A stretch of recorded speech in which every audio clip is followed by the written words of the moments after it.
Hey, hello, how are you? So, I'm currently working on a more complicated video, but because of work and school, I haven't been able to work on it as much as I'd like to. So, I decided to just take a break from that and make a quick little review in time for Halloween. This video is going to be a little bit different from my last ones because I'm not going over the entire movie's events. I'm just giving my overall thoughts and opinions. So, before I watched this movie, I watched a review summary of it, and it seemed pretty cool, but I wasn't planning on watching it myself or anything. But then my friend recommended that I make a review of this, and I figured with Halloween coming up, why not? And honestly, I'm glad I watched it. Overall, it was a good movie. There were minor things I didn't like, but they definitely didn't ruin the movie for me. Although, I'm not sure that I'll watch it again after this. So, Terrifier is a 2016 horror slasher featuring a homicidal clown called Art. To give a very basic summary of Terrifier, the movie starts with an interview with a victim of Art. Then the victim hears the interviewer talking shit and pretty much kills her. Our two main characters are walking back to their car drunk. Neither of them can drive, so they decide to get pizza to sober up, where they are followed by Art the Clown. They get back to the car and find they have a flat tire, so they have to call someone to pick them up. While waiting, one of the characters has to pee, so she goes into a random building, and everyone dies. So, I loved the opening scene. Everything about it was great. I loved the little montage of Art getting ready or whatever. I love the special effects of the victim's face. I love when the interviewer is getting attacked and they cut to different parts of the room and objects of hers. And the part where the victim just laughs is so creepy. I love it.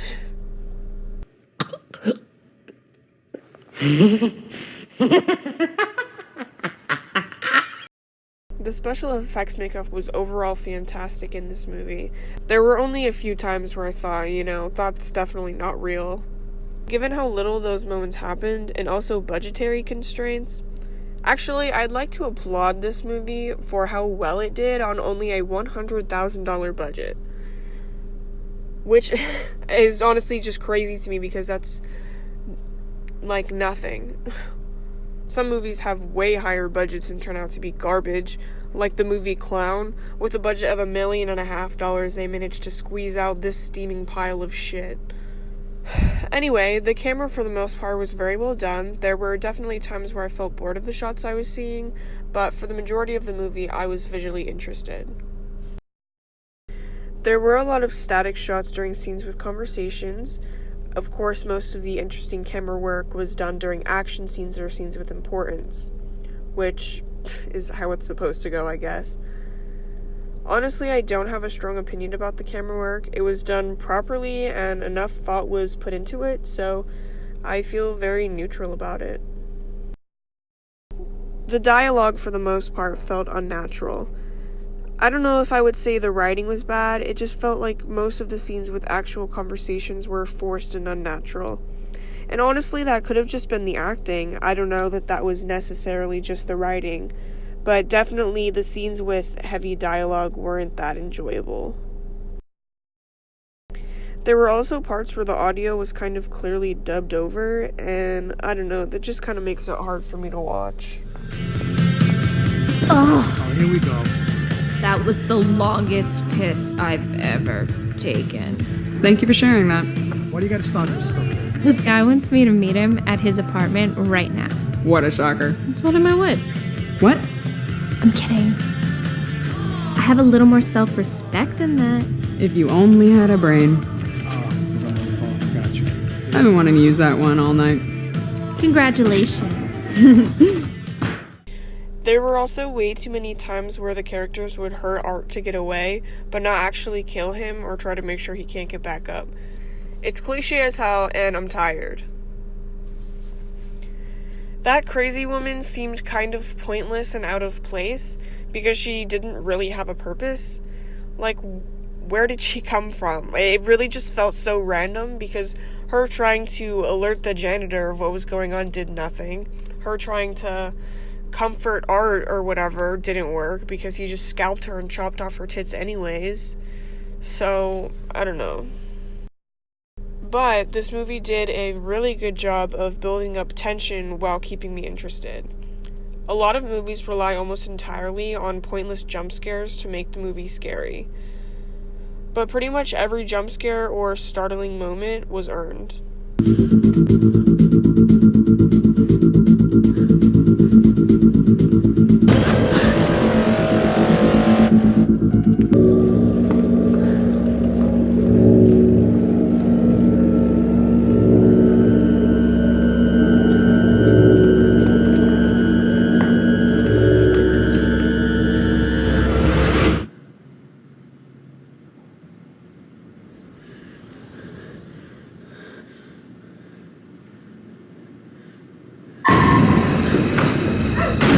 I definitely could have done without the stock effects and music, though.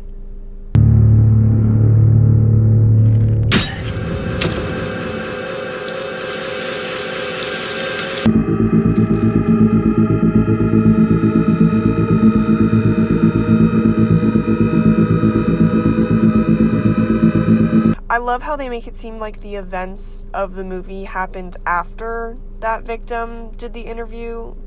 Also, he didn't eat her face enough for it to have gotten that bad.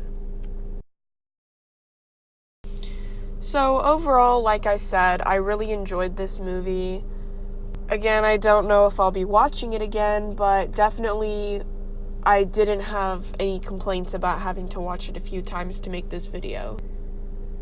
I don't think I have anything particularly negative to say about this, which is kind of surprising. I think my biggest critique is honestly the dialogue, but like I said, that really could have just been acting. And a couple things just kind of like didn't really make sense, you know, like about the way that the characters acted. But honestly, I probably would give it a 7 out of 10. Again, thank you for watching, and I'll see you in the next one. So, bye.